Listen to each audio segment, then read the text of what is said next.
నమస్తే, welcome to our channel. నేను ప్రియా కౌశిక్. 27 ఏళ్ల తర్వాత ఢిల్లీ కోటపై కాషాయం జెండా ఎగురవేశారు. సో దీని గురించి మాట్లాడదాం. ప్రస్తుతం మనతో పాటు సీనియర్ జర్నలిస్ట్ కిరణ్ పోల్దాస్ గారు ఉన్నారు. హలో సార్, నమస్తే. హాయ్ అండి, నమస్తే అండి.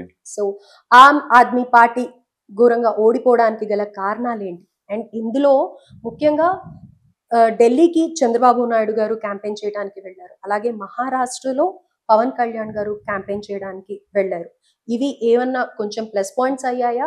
అలాగే గతంలో కొన్ని సందర్భాలలో కేజ్రీవాల్ మాట్లాడిన మాటలు ఏంటంటే కనుక 2025లోనే కాదు 2050లో కూడా మోదీ వచ్చే ఛాన్సెసే లేవు, ప్రజలు యాక్సెప్ట్ చేయరు అని అన్నారు. సో ఈ రెండిటికే ఒక్కసారి మీ విశ్లేషణ. అతి ఆత్మవిశ్వాసం అంటారు దాన్ని. జగన్మోహన్ రెడ్డి ఎలా అయితే అంటున్నాడు 30 ఏళ్ల పాటు మేమే అధికారంలో ఉంటామని అన్నాడు కదా, మరి ఏమైంది? 2005 ఏళ్ళు పరిపాలన కాగానే మళ్ళీ ప్రభుత్వం మారింది. సో ఎప్పుడు అతి ఉత్సాహము అతి ఆత్మవిశ్వాసంతో ఉండకూడదు, చాలా కాషియస్గా ఉండాలి. సరే, ఢిల్లీ ఎన్నికల్లో కేజ్రీవాల్ ఓడిపోవటానికి లేకపోతే బీజేపీ గెలవటానికి ముఖ్యంగా మనం ఒక 5 రీజన్స్ ప్రధానంగా చెప్పుకోవాలి. ఒకటి, క్యారెక్టర్, ఆప్ క్యారెక్టర్ పోయింది. అంటే కేజ్రీవాల్ది అంటారా? కేజ్రీవాల్ కావచ్చు, పార్టీ కావచ్చు, దాని క్యారెక్టర్ లాస్ అయింది. అది మేజర్ ఇంపాక్ట్ అని చెప్పాలి. క్యారెక్టర్ లాస్ అంటే ఏంటంటే, కేజ్రీవాల్ ఎక్కడి నుంచి పుట్టాడు? ఒక ఉద్యమం నుంచి పుట్టాడు. అన్నా హజారే ఉద్యమం నుంచి పుట్టాడు. అవినీతి లేని పాలన, ఇలాంటి అంశాలు మాట్లాడుతూ పుట్టాడు. సో అక్కడి నుంచి ఆప్ పుట్టింది. అవినీతిని ఊడ్చేస్తామని చీపురు గుర్తు తీసుకున్నారు. అలాంటి పార్టీ స్కాములు ఇరుక్కోవటం పెద్ద ఎత్తున ఇంపాక్ట్ చూపించింది అని చెప్పాలి. మద్యం కుంభకోణంలో ఇరుక్కుని అరెస్ట్ అయ్యాడు. మనీష్ సిసోడియా ఉప ముఖ్యమంత్రి, ఆయన మద్యం కుంభకోణంలో ఇరుక్కుని ఆయన కూడా అరెస్ట్ అయ్యాడు. ఇలాగా చివరికి ఏదైతే క్యారెక్టర్ ముఖ్యం అనుకున్నామో ఆ క్యారెక్టరే పోయింది. అది పెద్ద మైనస్.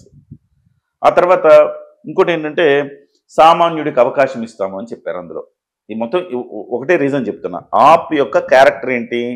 నిజాయితీ, అవినీతి రహిత పరిపాలన అనేది అది పోయింది.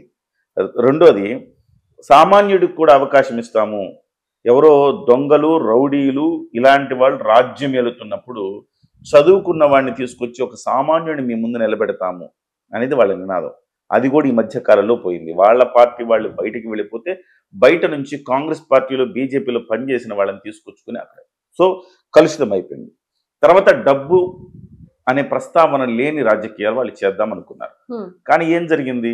స్కాముల పాలైపోయిన తర్వాత వీళ్ళు కూడా డబ్బు దోచుకునే ఒక సాధారణమైన పార్టీలే, ఒక ట్రెడిషనల్ పార్టీ ఆప్ కూడా బీజేపీకి కాంగ్రెస్ పార్టీకి భిన్నమేం కాదు అని అనిపించింది. సో ఆ రీజన్ చాలా భారీ ఎత్తున ఇవాళ ఆప్ని దెబ్బ కొట్టిందని చెప్పాలి.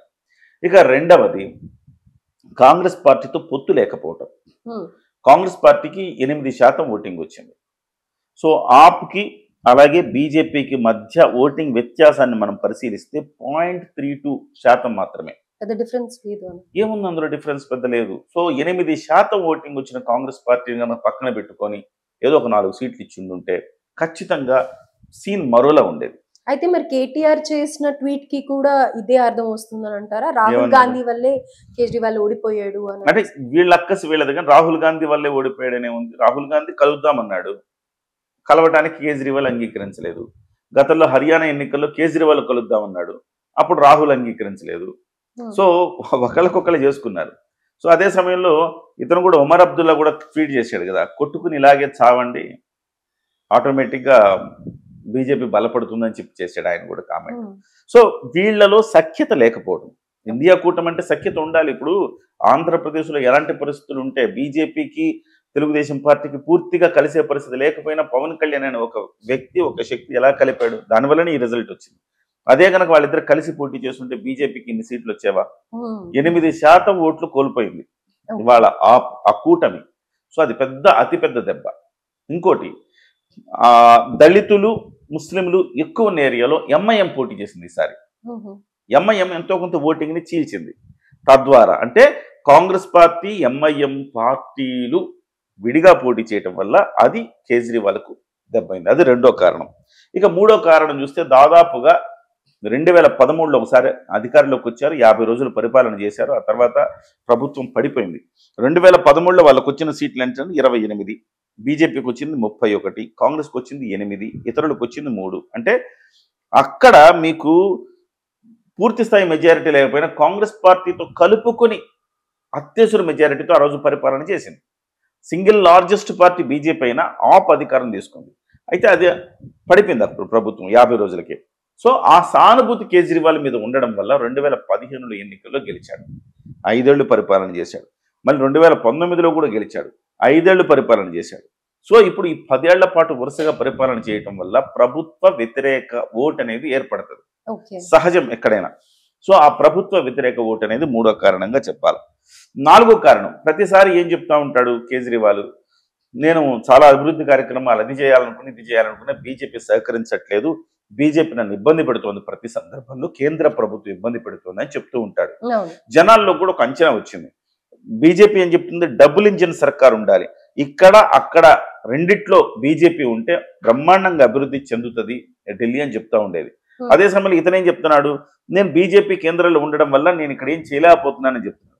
అది ఇండైరెక్ట్ గా తనకు సానుభూతి వస్తుందని చెప్పేవాడే కానీ అది ఇండైరెక్ట్ గా ఈసారి ఏం జరిగిందంటే, ఎందుకు వచ్చిన తలనొప్పి, ఎలాగో బీజేపీ పైన ఉంది కదా, ఈ ఆప్ను కాకుండా బీజేపీని గెలిపించుకుంటే మనకు డబుల్ ఇంజిన్ సర్కార్ వస్తుంది కదా అని ఒక ఆశతోటి బీజేపీ వైపు మళ్ళారు. అది 4వ కారణం. అది 4వ కారణం. ఇంకా 5వ కారణం ఏంటంటే మిడిల్ క్లాస్. 67% మంది మిడిల్ క్లాస్ ఓటర్లు ఉన్నారు. అందులో 40% మంది ట్యాక్స్ పేయర్స్ ఉన్నారు. బడ్జెట్ అనుకోని వరం లాగా బీజేపీకి వచ్చింది. అక్కడ బీజేపీ ఆ బడ్జెట్ లో 12,75,000 వరకు ట్యాక్స్ చెల్లించక్కర్లేదంటే దాదాపు 75,000 నుంచి ₹1,00,000 వరకు ప్రతి ఒక్కడికి మిగిలిపోయినట్టే. సో ఆ రకంగా చూసుకుంటే అది కూడా మధ్యతరగతి మీద వరాలు కురిపించడం కూడా ఒక రీజన్ అని మనం చెప్పుకోవచ్చు. ఈ ప్రధానంగా 5 రీజన్స్. ఈ 5 రీజన్స్తో పాటు కొన్ని రీజన్స్ ఉంటాయి. సంక్షేమ పథకాలు వాళ్ళు ప్రకటించారు, వీళ్ళు ప్రకటించారు. ఇక రకరకాల రీజన్స్ ఉన్నాయి. యమునా నదిలో విషం కలుపుతున్నాడు, మా ఢిల్లీ ప్రజలను చంపేయడానికి హర్యానా బీజేపీ చేస్తుందని ఫస్ట్ ప్రామిస్ చేసింది అది, తాగేలాగా చేస్తాను, యమునా వాటర్ తాగేలాగా చేస్తానన్నాడు. దాంట్లో ఫెయిల్ అయిపోయి దానికి ఏం చేశాడు, బీజేపీ మీద నెపం నెడుతా ఉన్నాడు. ఎవరైనా నమ్ముతారా? అట్లా విషం కలుపుతారా? ఎవరు నమ్మడు కదా. నా మీద పోలీసులతో హత్య చేయించాలని చూస్తుంది. ఇలాంటి చౌకబారు విమర్శలు అనేది ఒకటి ఏర్పడింది. ఇంకో కీలకమైన రీజన్ ఏంటంటే అరవింద్ కేజ్రీవాల్ క్యారెక్టర్. మొదటి పాయింట్లో ఇంకోటి చెప్పడం మర్చిపోయా. అరవింద్ కేజ్రీవాల్ ఆ క్యారెక్టర్ కోల్పోయిందని చెప్పాను చూసారా. అరవింద్ కేజ్రీవాల్ కూడా క్యారెక్టర్ కోల్పోయాడు. అరవింద్ కేజ్రీవాల్ అంటే ఏంటి, మమతా బెనర్జీ అంటే మనకేం గుర్తొస్తుంది, ఒక సింపుల్ చీర కట్టుకొని మారుతి కారులో వెళ్ళే ఒక నార్మల్ మహిళ కనబడుతుంది మమతా బెనర్జీ అంటే. ఎందుకంటే నిజంగానే ఆమె డబ్బులు సంపాదించుకున్నది కాదు, అట్లా ఉంటుంది ఆమె. సిపిఎం బ్యాక్గ్రౌండ్ నుంచి వచ్చిన వాళ్ళు కమ్యూనిస్టులు అట్లానే ఉంటారు. సో ఆమె ఇప్పుడు కూడా అరవింద్ కేజ్రీవాల్ కూడా ఏంటి, నేను అద్దె ఇంట్లో ఉంటున్నా, ఫ్లాట్లో ఉంటున్నా, ఇలాంటి ఏవో చెప్పేవాడు. అలాంటి అతను శేష్ మహల్ అని ఒకటి కట్టుకుని 33.36 కోట్ల రూపాయలతోటి శేష్ మహల్ అని ఒకటి కట్టుకున్నాడు. దాని వీడియో వైరల్ అయింది ఈ మధ్య. సో సామాన్యుడైన అరవింద్ కేజ్రీవాల్ 33 కోట్ల రూపాయలు పెట్టి ఒక హౌస్ కన్స్ట్రక్ట్ చేసుకున్నాడంటే ముఖ్యమంత్రి అయ్యాక. సో అరవింద్ కేజ్రీవాల్ క్యారెక్టర్ ఏంటి, అక్కడ దెబ్బపడింది. ఇలాంటివంటే చాలా రీజన్స్ ఇవాళ ఢిల్లీలో బీజేపీ గెలవటానికి రీజన్ అయింది. ఒకటేంటంటే ఇక్కడ మనం చెప్పుకోవాల్సింది, ఇది కాంగ్రెస్ పార్టీ విజయం కూడా అని చెప్పుకోవాలి మనం.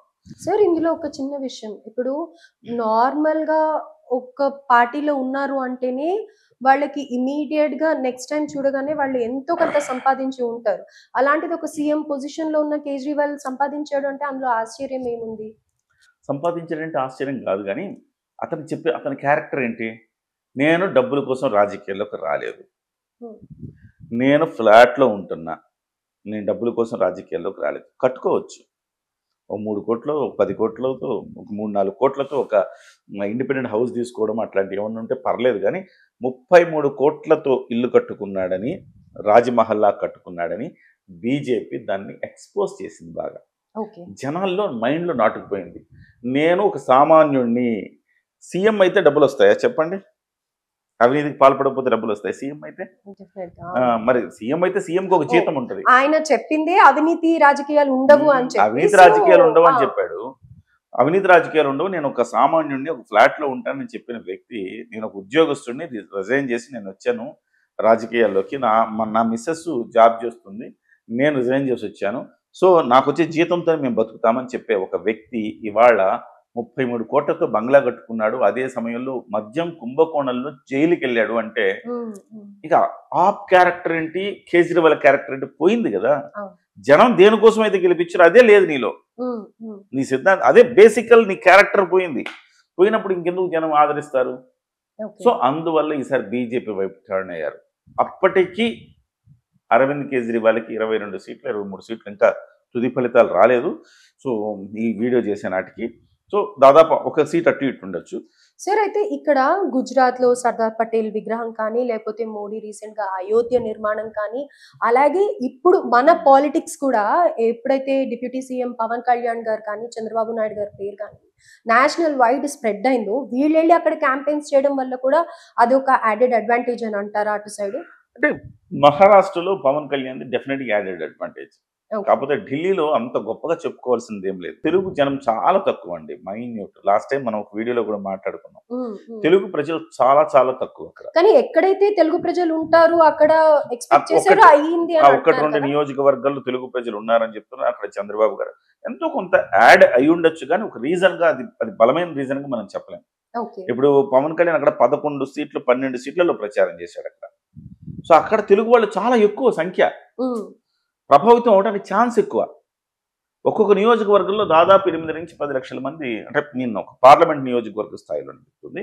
ఓవరాల్గా ఒక్కొక్క జిల్లాలో ఇటు తీసుకుంటే కనుక దాదాపు ఒక 10 to 15% ఓటింగ్ ఉన్న నియోజకవర్గాలు కూడా ఉన్నాయి అక్కడ. So one of the reason, కానీ మెయిన్ రీజన్ అయితే కాదు. మెయిన్ రీజన్ కాదు. ఢిల్లీలో ఏమైపోయిందంటే తెలుగు వాళ్ళ సంఖ్య తక్కువ చాలా. మన ఇప్పుడు సబ్జెక్టు కరెక్షన్ నేను చెప్పినప్పుడు 1,55,00,000 మంది ఢిల్లీ ఓటర్లు అయితే ఈవెన్ 1% కూడా తెలుగు వాళ్ళు లేరు అనేది మనకి కొన్ని గణాంకాలు బట్టి తెలుస్తుంది అనమాట. 1 or 2% ఉంటారు.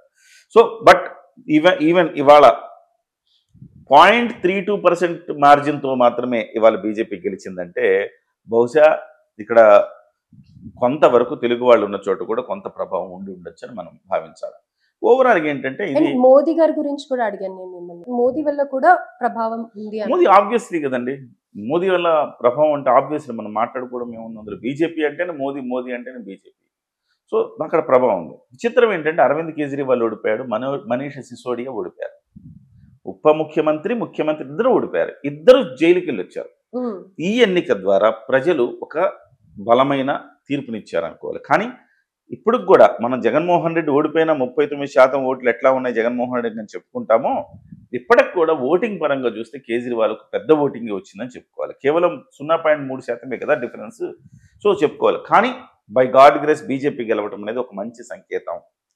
ఎందుకు అంటే ఒక కేజ్రీవాల్ గెలిచుంటే ఒక అవినీతి పరుణ్ణి, మద్యం కుంభకోణం ఎదుర్కొన్న వాడిని, జైలుకి వెళ్ళిన వాడిని కూడా గెలిపిస్తున్నారు అంటే జైలుకి వెళ్ళడము, అవినీతి చేయడం అనేది ఇప్పుడు వాళ్ళ క్రైటీరియా కాదు అన్నది సుస్థిరమైపోయింది. ఇప్పటికీ తెలుగు రాష్ట్రాల్లో ఏమైంది, జగన్మోహన్ రెడ్డి విషయంలో 43,000 కోట్ల రూపాయల ఛార్జ్ షీట్లు ఉంటాయి ఆయన మీద. ఆయన 10 ఏళ్లుగా బెయిల్ మీద బయట ఉండి ఒక 5 సంవత్సరాలు ముఖ్యమంత్రిగా చేశారు. ఇది ఒక బ్యాడ్ సైన్ అండి.